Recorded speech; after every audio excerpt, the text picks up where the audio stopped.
अधिकार? देखिए, कल से सासाराम से हम लोग जो है वोटर अधिकार यात्रा जो है उसकी शुरुआत कर रहे हैं।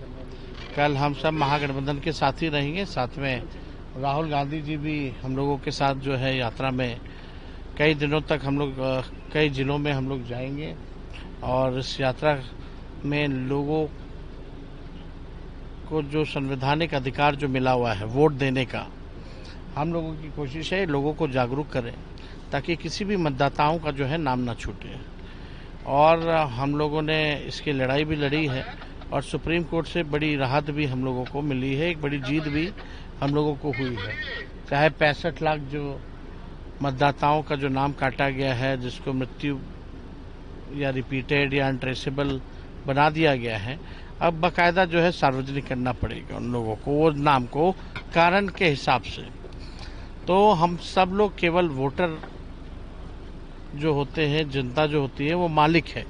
तो वोटर का अधिकार जो है वो केवल मत देने का ही नहीं है, बल्कि उनकी जो जन समस्याएं हैं उसको उठाने का भी है और उस समस्याओं को दूर करने का भी है। तो साथ ही साथ कल राहुल गांधी जी और हम सब लोग वोटर अधिकार यात्रा में जनता के बीच जाएंगे, वोटरों के बीच जाएंगे, उनको जागरूक करेंगे कि वोट की रक्षा हम लोगों को करनी है। साथ ही साथ जो बेरोजगारी, महंगाई, पलायन, लॉ एंड ऑर्डर जैसे मुद्दे हैं या स्थानीय मुद्दे होंगे, उन मुद्दों को भी हम लोग बखूबी उठाने का काम करेंगे। और जो हम लोगों का जो विजन होगा कि सरकार अगर हमारी बनती है तो हम क्या क्या काम करेंगे, इन बातों को भी जो है जनता के बीच हम लोग रखने का काम करेंगे। और हमको लग रहा है कि एक ऐतिहासिक यात्रा होगी और हमको लगता है कि इसमें पूरे बिहार के 14 करोड़ जो मतदाता हैं, इन सब का आशीर्वाद और सहयोग मिलेगा। ये केवल साथ ही नहीं देंगे बल्कि साथ हम लोगों के चलने का भी काम करेंगे। प्रधानमंत्री ने कहा है कि करने जा रहे हैं आप लोग पिकनिक मनाने जा रहे हैं, युवराज एक साथ आ रहे हैं नौटंकी करने के लिए, आप लोग पे अटैक कर रहे हैं। हम तो आज तक बिहार में कहीं पिकनिक मनाने गए नहीं हैं, लेकिन भाजपा के लोग मनाते रहे होंगे। तो हम लोग तो देखिए कुछ भी करें जनता के लिए तो सत्ता के लोग तो गाली देते ही हैं, उनको बोलने दीजिए, क्या उससे क्या फर्क पड़ने वाला उन लोगों के बोलने से। उनके नेता मोदी जी कहाँ कहाँ पिकनिक मनाने जाते हैं और हर चीज़ों से कॉम्प्रोमाइज हो जाते हैं, और उनके जितने केंद्र मंत्री हैं उन लोग क्या करने आ रहे हैं। बिहार केवल चुनाव के समय आते हैं, समस्याएं तो और बढ़ गई हैं, समस्याओं को तो निदान उन्होंने किया नहीं है। हम लोग जनता के बीच रहते हैं, जनता के बीच कई बार, कोई पहली यात्रा तो है नहीं हम लोगों की, कई बार हम लोगों ने यात्रा किया है और हम लोगों के यात्रा में जो जन समर्थन मिलता है उससे ये लोग डरे रहते हैं, खौफ में रहते हैं कि इनका क्या होगा। ये लोग तो जाते हैं तो 4 लोग बैठने वाला नहीं मिलता है, ये लोग कितनों कुर्सी टेंट पंडाल लगा दे, कितना भी लोग पैसा दे, पैसा ला करके भीड़ खड़ा करे, पूरा छुट्टी करवा देता है। ये लोग तो जब प्रधानमंत्री आते हैं तो स्कूल बंद करा दिए जाते हैं, बच्चों की छुट्टी करा दी जाती है, बच्चों को पिकनिक पे भेज दिया जाता है। जब बल्कि पढ़ाई होनी चाहिए तो प्रधानमंत्री जी आते हैं तो छुट्टी होती है। ये अपने प्रधानमंत्री जी के बारे में बता रहे हैं। सिंधु जल समझौता पर प्रधानमंत्री ने कहा है कि अब खून और पानी एक साथ नहीं बहेगा।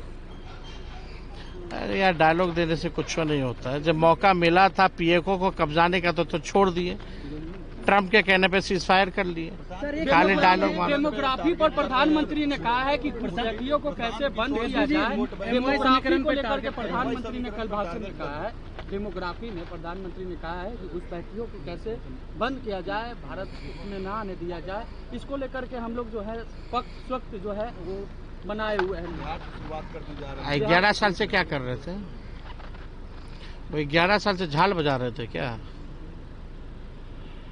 जब आया है चुनाव तो कुछ बोलिएगा। अब झारखंड में भूल गए क्या? झारखंड में भी तो घुसपैठियों का मुद्दा लेकर के चले थे, जनता ने मुंह तोड़ जवाब दिया ना इन भाजपाइयों को। अब भूल गए वहाँ घुसपैठिया था कि नहीं था। अब जहाँ चुनाव है वहाँ घुसपैठिया हो जाता है। ये लोग बेकार के लोग हैं। मुस्लिम उम्मीदवार जहाँ महागठबंधन देगी, मैं उम्मीदवार नहीं दूंगा। मुस्लिम वोट बैंक पे डेंट कर रहे हैं, आप लोग के मुस्लिम बैंक पे नजर है उनकी। प्रशांत किशोर। बिहार की जनता इस बार स्पष्ट मैंडेट महागठबंधन को देने जा रही है। हमारी सरकार बनने जा रही है। कोई धर्म हो, कोई जाति हो, कोई वर्ग हो, बुजुर्ग हो, महिला हो, नौजवान हो, छात्र छात्राएं हो, सभी लोगों का आशीर्वाद हम लोगों को मिल रहा है। और सब लोग जो राजनीतिक दलें जो हैं, जो हम लोगों के खिलाफ लड़ रही है, वो लोग डरे हुए हैं, इसलिए उस तरह की उठपटांग बातें बोलते हैं। आरएसएस को उन्होंने सराहा है। बाढ़ में फंसे लोग कह रहे हैं कि बीएलओ हम लोगों को ढूंढ नहीं पा रहे हैं और हम लोग बीएलओ को नहीं खोज पा रहे हैं। बाढ़ में लोग फंसे हुए हैं। तो इलेक्शन कमिश्नर को बोलना चाहिए आकर के। यही तो मांग हम कर रहे हैं कि ज्ञानेश गुप्ता जी आए और इसका जवाब